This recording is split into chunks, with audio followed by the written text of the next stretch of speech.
Friends आज आम देखा आमे केमी मैरेज सर्टिफिकेट को अप्लाई करिपरिबा देखंतु आपण माने सपोज मैरेज करिसंती जदि आपण पाखरे मैरेज सर्टिफिकेट नाही तो आपण माने जदि आपण इंटरकास्ट मैरेज करिसंती तो आपण मानकु 2.5 लाख टंका मिली परिबो नाही कारण आपणकर कोनोसी मैरेज प्रूफ नाही तेणु आपनको मैरेज सर्टिफिकेट ऑनलाइन लो खोलिबा को पड़िबो तो सेति पय आपनको ऑनलाइन अप्लाई करिबा को पड़िबो नेक्स्ट आपनको कोन करिवे ना आपणकर सब रजिस्टर ऑफिस को ସେମାନେ ଯେବେ କଲ୍ କରିବେ ଆପଣଙ୍କୁ ଯିବାକୁ ପଡିବ ଆଉ ଆପଣ ସେଠି ଯାଇ ତାଙ୍କ ଆଗରେ ମାନେ ସେ ଯାହା କ୍ୱେଶ୍ଚନ ପଚାରିବେ ତାଙ୍କର ଆନ୍ସର ଦେଲେ ସେ ଆପଣଙ୍କୁ ଗୋଟେ ମ୍ୟାରେଜ ସାର୍ଟିଫିକେଟ ପ୍ରୋଭାଇଡ କରିବେ ତ ସେଇ ମ୍ୟାରେଜ ସାର୍ଟିଫିକେଟ ଟି ଆପଣ ମାନେ ଆଣିଦେଲା ପରେ ଆପଣ ମାନେ ଯଦି ଆପଣ ଇଣ୍ଟରକାଷ୍ଟ ମ୍ୟାରେଜ କରିଛନ୍ତି ତାହେଲେ ଆପଣ 2.5 ଲକ୍ଷ ଟଙ୍କା ଗଭର୍ଣ୍ଣମେଣ୍ଟ ପାଖରୁ କ୍ଲେମ କରିପାରିବେ ନେକ୍ସଟ ଆପଣଙ୍କର ଯଦି ବାପା ମାଙ୍କର ଲେବର କାର୍ଡ ଅଛି ତ ସେମାନେ ମଧ୍ୟ ମ୍ୟାରେଜ ଆସିଷ୍ଟାଣ୍ଟ ପାଇଁ ଆପ୍ଲାଏ କରିପାରିବେ ତ ସେଥିପାଇଁ ଆପଣଙ୍କର ମ୍ୟାରେଜ ସାର୍ଟିଫିକେଟ ଟି ନିହାତି ଆବଶ୍ୟକ आगरु कोन होतला कि ब्लॉक रे जाय मैरेज करिने सर्टिफिकेट नै आस्तले तो सेटा नोटारी रो मिलुतला तो से सर्टिफिकेट एबे काम देउ नै आपण मानकु रजिस्ट्री मैरेज करबा को ही पड़िबो आज मु आपण मानकु प्रोसेस टी कहबी केमि आपण मैरेज सर्टिफिकेट अप्लाई करि परिबे देखंतु प्रथमे तो आपण कोन करनियंतु गूगल ले सर्च करनियंतु मैरेज ऑनलाइन रजिस्ट्रेशन देखो जदि आपण सर्च करबा कि आवश्यक नै मु आपण को डिस्क्रिप्शन ले लिंक दे देबे आपण माने ए पेज को आसी जिवे देखो तापर आपण प्रथमे कोन करिवे देखो न्यू यूजर रजिस्टर नाउ एठी ऑप्शन टी ऊपर आपण क्लिक करनियंतु क्लिक करनेला परे आपण देखंतु एटा आपणकर यूजर नेम देबे आपणकर डेट ऑफ बर्थ देबे आपणकर ईमेल आईडी देबे आपणकर मोबाइल नंबर देबे आपणकर जेंडर टेट देबे नेक्स्ट आपणकर लॉगिन आईडी एठी लॉगिन आईडी कोन आपण देबे देखंतु लॉगिन आईडी आपण गोटे यूनिक आईडी देबे जोटा कि आपण मने रखिबे तापर चेक एलिजिबिलिटी ऊपर क्लिक करिवे देखंतु अवेलेबल सॉरी चेक अवेलेबिलिटी ऊपर क्लिक करिवे जदि से आईडी अवेलेबल था तो आपण मानको मिली जिवो तो आपण मन इच्छा आपण जहां भी चाहिबे देई परिबे जोटा कि आपण मने रखि परिबे नेक्स्ट आपण कोन करिवे पासवर्ड टी टाइप करि नेबे नेक्स्ट आउ थरे रीटाइप पासवर्ड करि नेबे नेक्स्ट देखंतु सिक्योरिटी क्वेश्चन देखंतु ए क्वेश्चन कोन पे जदि आपण केबे फॉरवर्ड करिवे आपण पासवर्ड टी आपण को ए क्वेश्चन टी पचारिवे देखंतु सेठी आपण कोन करन आपनकर बर्थ डेट नै नियंतु नै आपण डेट ऑफ बर्थ दे दियंतु कि आपण बर्थ डेट दे दियंतु जहाँ भी आपण दबा कथा दे परिवे नेक्स्ट आपण कोन करिवे एंटर इमेज टेक्स्ट देखंतु ए इमेज टी एठी भरि नियंतु भरि नै आपण सबमिट कर देला आपनकर आईडी पासवर्ड सक्सेसफुली रजिस्टर्ड हे जिवो तो ओटीपी गोटे आसीबो ओटीपी सबमिट करले सक्सेसफुली रजिस्टर्ड हे जिवो नेक्स्ट आपण कोन करिवे देखंतु होम को आसी जांतु होम को आसी गला पर देखंतु नेक्स्ट आपण को लॉगिन ऑप्शन अछि एठी देखंतु जदि आपण लॉगिन करिवे देखंतु लॉगिन ऑप्शन ले आपण तबले क्लिक करछन्ती देखंतु एठी आपण को लॉगिन पय आसी जो ऑप्शन आपण एठी जो देइतिबे जो यूजर आईडी जो आपण को मनरु जो यूजर आईडी देइतिबे ताको एठी लिखि नेबे आपनकर पासवर्ड लिखि नै आपण एठी लिखि नियंतु आपनकर जो केते आईडी थिबो लिखि नै लॉगिन करले आपनकर लॉगिन हे जिवो नेक्स्ट आपण देखिया मु लॉगिन करी रखि आपण मानकु एबे देखाउची देखंतु वर्तमान में आपनकर एठी बहुत किछि ऑप्शन आपण कोन करंतु मैरेज रजिस्ट्रेशन ऊपर जाय अप्लाई न्यू रजिस्ट्रेशन ऊपर न्यू एप्लीकेशन ऊपर क्लिक करि नियंतु देखंतु न्यू एप्लीकेशन ऊपर जते क्लिक करिवे आपण एई बळी गुटे पेज आपण को खोली जिवो देखंतु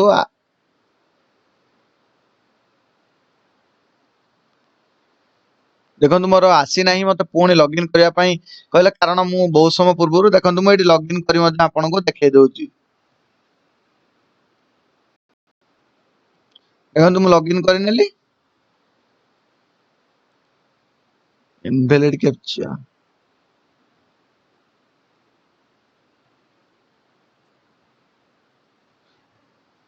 देखंतु बेटी लॉगिन करनेले नेक्स्ट आपण कोन करबे अप्लाई न्यू एप्लीकेशन ऊपर क्लिक करनियंतु जोठी लेखा थिबो कोन मैरेज रजिस्ट्रेशन देखंतु जता बेले आपण एई बळी क्लिक करिवे देखंतु एटा आपण को आसीबो marriage under the special marriage act 1954 next आपण कोन करिवे रजिस्ट्रेशन ऑफ मैरेज ऊपर क्लिक करनियंतु देखंतु आपण को एई सब टर्म कंडीशन को क्लिक करिया को पड़ियो देखंतु टर्म कंडीशन कोन देखंतु should not be under prohibited relationship माने किछि आपण मध्य ने किछि इलीगल रिलेशन नथिबो आपण हस्बैंड आ वाइफ 21 वर्ष रो अधिका हेतिबा दरकार आपण को 6 मास भीतर त आपण को दुई जन मध्य जने जाई कि ऑफिस रे देखा करबा निहाती आवश्यक एवं आ गोटे कोन आपण को 100 टका मेरे को पड़ियो देखंतु आपण ए सब बॉक्स ऊपर क्लिक करिनंतु टिक चिन्ह टी करिनंतु नेक्स्ट आपण कोन करंतु नेक्स्ट करिनंतु देखो आपण जतले नेक्स्ट करि नेबे देखो आपन एई बळी पर्सनल डिटेल्स भरिबा को कहबो देखो हस्बैंड कर एवं ୱାଇଫଙ୍କର ଦେଖନ୍ତୁ ଏଇଠି ହଜବେଣ୍ଡ ଦେଖନ୍ତୁ ମୁଁ ଦେଖନ୍ତୁ ମୋ ନାଁଟି ଭରି ନେଉଛି ମୁଁ ଆପଣଙ୍କୁ ଦେଖେଇବା ପାଇଁ କିନ୍ତୁ ଯେହେତୁ ତ ମୋର ସେମିତି କିଛି ନାହିଁ ତ କେବଳ ମୋ ନାଁଟିକୁ ଭରି ନେଉଛି କିନ୍ତୁ ଆପଣମାନଙ୍କୁ କେବଳ ଦେଖେଇବା ପାଇଁ ମୁଁ ଭରି ନେଉଛି ଦେଖନ୍ତୁ ଦେଖନ୍ତୁ ଆପଣ ଯାହା ବି ଭରି ପାରିବେ ଆପଣଙ୍କ ନାଁଟି ଦେଖନ୍ତୁ ମୁଁ ଭରି ନେଉଛି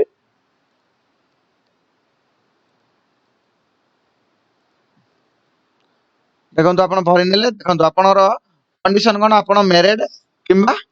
ଅନମ୍ୟାରେଡ୍ ଦେଖନ୍ତୁ କଣ୍ଡିସନ ମ୍ୟାରେଡ୍ ଦେଖନ୍ତୁ ଅକୁପେସନ ଆପଣ କଣ କରନ୍ତି ଦେଖନ୍ତୁ ଆପଣ ଯଦି ବିଜନେସ କରନ୍ତି କିମ୍ବା ଯାହା ବି କରନ୍ତି ଆପଣ ଏଠି ଦେଇପାରିବେ ଯଦି କିଛି ବି ଆପଣ ନ ଦେବେ ଅଦର ବି ମଧ୍ୟ ଦେଇପାରିବେ ଦେଖନ୍ତୁ ପ୍ରୋଫେସନ ମୁଁ ଦେଇଦେଲି ନେକ୍ସଟ ଆପଣଙ୍କ ଡେଟ୍ ଅଫ ବାର୍ଥ ନେଇ ନିଅନ୍ତୁ ଦେଖନ୍ତୁ ଡେଟ୍ ଅଫ ବାର୍ଥ ନିଅନ୍ତୁ ଯୋଉଟା କି ଆପଣଙ୍କର 21 ବର୍ଷରୁ ଅଧିକା ଯଦି ଆପଣଙ୍କର 21 ବର୍ଷରୁ ଅଧିକା ହେଇନାହିଁ ଆପଣ ମାନଙ୍କର ଆପ୍ଲିକେସନ ଟିକୁ ରିଜେକ୍ଟ କରି ଦିଆଯିବ ତ ସେଥିପାଇଁ ଆପଣଙ୍କର ମ୍ୟାରେଜ ଡେଟ୍ ଟି 21 ବର୍ଷ ହେଇଥିବା ଦରକାର ଆପଣଙ୍କ ଡେଟ୍ ଅଫ ବାର୍ଥ ଠୁ ଆଜିକା ଡେଟ୍ ପର୍ଯ୍ୟନ୍ତ ଆପଣଙ୍କର 21 ବର୍ଷ ହେଇଯାଇଥିବା ଦରକାର ଦେଖନ୍ତୁ ଆପଣ ଦେଖନ୍ତୁ ମୁଁ ସିଲେକ୍ଟ କରି ନଉଛି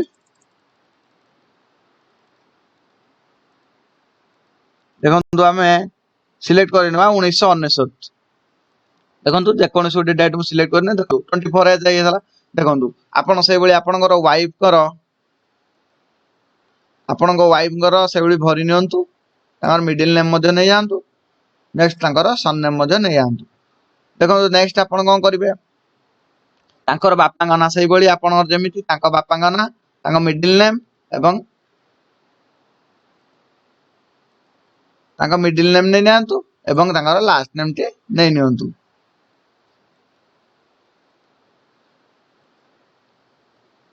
ନେକ୍ସଟ ଆପଣ କଣ କରିବେ ଦେଖନ୍ତୁ ତାଙ୍କର ବି ସେଇ ମ୍ୟାରେଡ୍ ନେଇ ନିଅନ୍ତୁ ନେକ୍ସଟ ଆପଣ ଦେଖନ୍ତୁ ପ୍ରୋଫେସନ ତାଙ୍କର ବି ଯଦି ସେ ଗଭର୍ଣ୍ଣମେଣ୍ଟ ଜବ କରୁଥିବେ ତାଙ୍କର ବି ଯାହା ବି ଅପସନ ଅଛି ତ ଆପଣ ନେଇ ପାରିବେ ତାଙ୍କର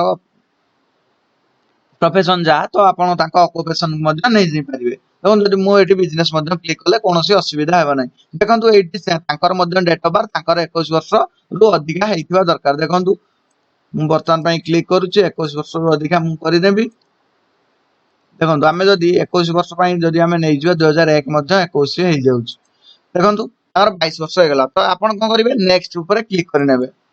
ଦେଖନ୍ତୁ ଆପଣ ଯେତେବେଳେ ନେକ୍ସଟ ଉପରେ କ୍ଲିକ୍ କରିନେବେ ଆପଣଙ୍କୁ ମାଗିବ କଣ ନା ଆପଣଙ୍କର ଆଡ୍ରେସ ଟି ଦେବା ପାଇଁ ମାଗିବ ଦେଖନ୍ତୁ ଆପଣଙ୍କ ଆଡ୍ରେସ ଟି ଆପଣ ଭରି ନିଅନ୍ତୁ ଆପଣଙ୍କ ଏରିଆ ଆଡ୍ରେସ ଟି ଆପଣ ଭରି ନିଅନ୍ତୁ ଯେମିତି ଆପଣଙ୍କର ଭରିବେ ତ ଆପଣଙ୍କର ୱାଇଫଙ୍କର ମଧ୍ୟ ସେମିତି ଭରିବାକୁ ପଡିବ ଦେଖନ୍ତୁ ପ୍ରଥମେ ଆପଣଙ୍କର ଭରି ନିଅନ୍ତୁ ନେକ୍ସଟ ଆପଣଙ୍କର ୱାଇଫଙ୍କର ଭରି ନେବେ ଦେଖନ୍ତୁ ଆପଣ ଯୋଉ ଡିଷ୍ଟ୍ରିକ୍ଟ ରୁ ବିଲଙ୍ଗସ କରୁଥିବେ ସେଇ ଡିଷ୍ଟ୍ରିକ୍ଟ ଆପଣ ଭରି ନେବେ ନେକ୍ସଟ ଆପଣଙ୍କର ୱାଇଫଙ୍କର ମଧ୍ୟ ସେଇଭଳି ଭରି ନିଅନ୍ତୁ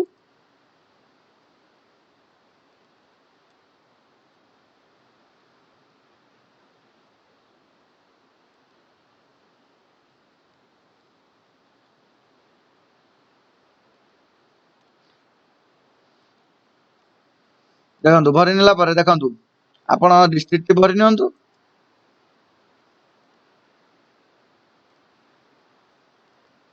ନେକ୍ସଟ ଦେଖନ୍ତୁ ଆପଣଙ୍କ ଆସିଯିବ ଆପଣଙ୍କର ଭିଲେଜ ର ନାଁ ଏଠି ଆସିଯିବ ଦେଖନ୍ତୁ ଆପଣ ଭିଲେଜ ନାଁ ସବୁ ଲେଖି ସାରିଲା ପରେ ଆପଣଙ୍କର ଭିଲେଜ ନାଁଟି ଆସିଯିବ ଦେଖନ୍ତୁ ଆପଣଙ୍କର ଭିଲେଜ ନାଁଟିକୁ ଆପଣ ଏଇଠାରୁ ସିଲେକ୍ଟ କରି ନିଅନ୍ତୁ ଦେଖନ୍ତୁ ମୁଁ ସିଲେକ୍ଟ କରି ନେଉଛି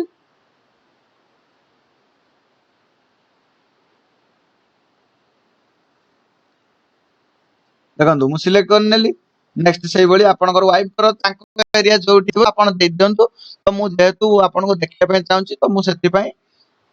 ମୁଁ ମାନେ ମୋ ଆଡ୍ରେସ ଅନୁସାରେ ଦେଇ ଦଉଛି ଦେଖନ୍ତୁ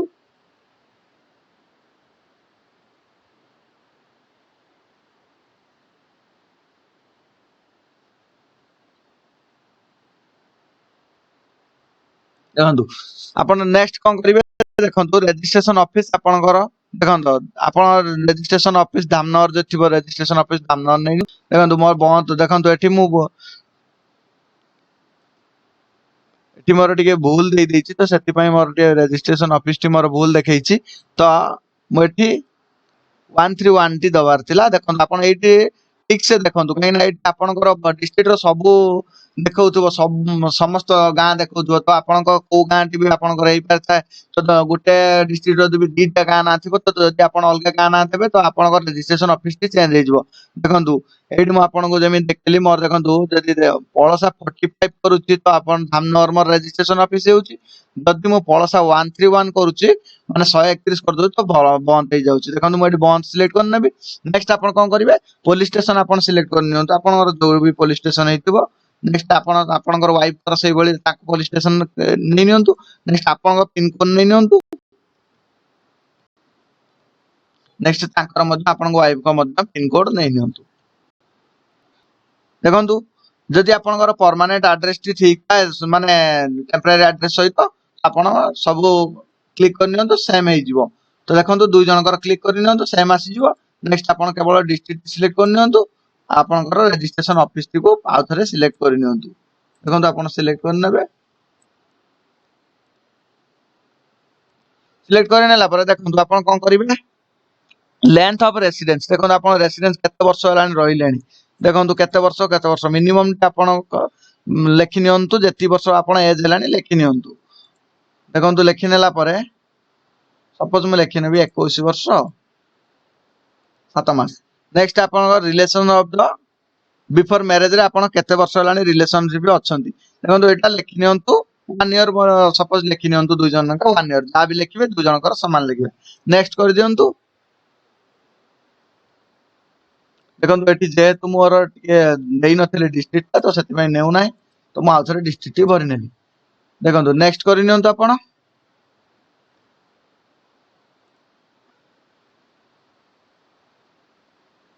देखो मु सेति जेहेतु प्रथमे चेंज करथिले आसी मो रजिस्ट्रेशन ऑफिस टी तो सेति पई मते आउथरे भरिबा पई ऑप्शन आसिला।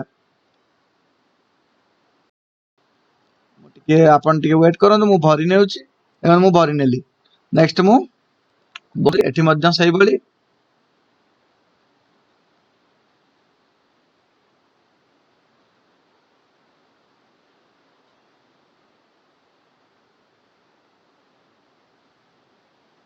जानतु मु भरि नेली बंद कर देली। देखंतु नेक्स्ट हम करबा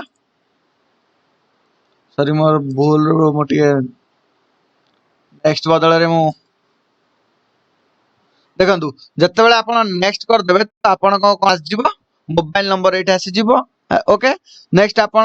केबे आपनकर मैरिज सेरेमनी हेतला माने आपनकर बागर डेट आपण एठी दे देबे। नेक्स्ट आपनकर मैरिज प्लेस टी दे देबे आपनकर घर मैरिज हेतला आपनकर गां दे देबे किछ असुविधा नै कि आपनकर कोनोसी मंदिर जदि मैरिज हेता सेटा आपण दे परिबे। नेक्स्ट आपण एठी कोन करबे अल्टरनेटिव मोबाइल नंबर मध्ये आपण गोटे दे परिबे एठी गोटे मोबाइल नंबर देबे एठी आ गोटे मोबाइल नंबर देबे जोतरे कि से आपण को कॉल करिके कहबे आपण केबे जाई पहुंचबे आपनकर मैरिज रजिस्ट्रेशन ऑफिस रे। देखंतु नेक्स्ट आपण एति प्रकार डॉक्यूमेंट को आपण अपलोड करिया पई पड़िबो। देखंतु आईडी प्रूफ रे आपण को आधार कार्ड नै नेबे डेट ऑफ बर्थ प्रूफ रे मध्ये आधार कार्ड नै नेबे किंबा आपनकर मैट्रिक सर्टिफिकेट नै नेबे जा भी चाहिबे आपण नै परिबे जोतरे कि आपनकर डेट ऑफ बर्थ रे मेंशन थिबो। नेक्स्ट आपण एड्रेस प्रूफ रे मध्ये सही बळी नै परिबे आपनकर आधार कार्ड नै परिबे किंबा आपनकर बैंक पासबुक नै परिबे आपनकर जोटी भी एड्रेस थिबो तो सेटा आपण नै परिबे। नेक्स्ट आपण देखंतु कोन पासपोर्ट साइज फोटो गोटे आपण नै परिबे। देखंतु पासपोर्ट साइज फोटो गोटे आपण नेबे नै आपण कोन करिवे अपलोड करि नेबे। नेक्स्ट आपण मैरिज इनविटेशन कार्ड गोटे रखि दिबे जदि आपण मैरिज इनविटेशन कार्ड टी नाही तो आपण कोन करिवे तो आपण जाई आपण पाखरे जोटारे अछि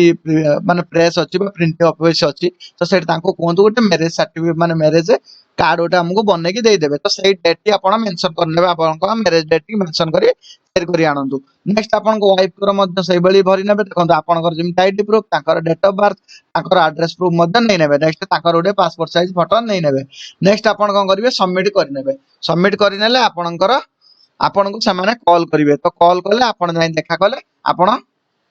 कर मैरिज टी हेजिवो तो से आपन किछ क्वेश्चन पचारिबे पचारिला परे आपनकर मैरिज टी कंप्लीट हेजिवो तो आपन को समान सर्टिफिकेट प्रोवाइड कर देबे। देखो मु सबमिट करू नै कहना मु सब भूल डिटेल्स भरछि तो सति भाई मु सबमिट करू नै। देखो आपन गुटे तापरे मैरिज आईडी गुटे मिलि जो सॉरी एप्लीकेशन आईडी गुटे मिलि जो तो आपन देखंतु व्यू एप्लीकेशन स्टेटस ऊपर क्लिक करि नेबे। क्लिक करि नै आपन एटा आपनकर मैरिज स्टेटस टी आपन को एटी शो करि जिवो। देखो मोर स्टेटस टी शो करू नै कारण मु किछ अप्लाई करि नै तो जदि आपन अप्लाई करिथिबे तो एटा आपनकर स्टेटस टी शो करिवो। तो यह होची आजिर अपडेट तो आपण माने केमिति घरे बसी मैरिज सर्टिफिकेट पाई परिबे तो से विषय रे मु आपन को कहली एई भली वीडियो देखिया पय हम चैनल को सब्सक्राइब करंतु लाइक करंतु शेयर करंतु। धन्यवाद।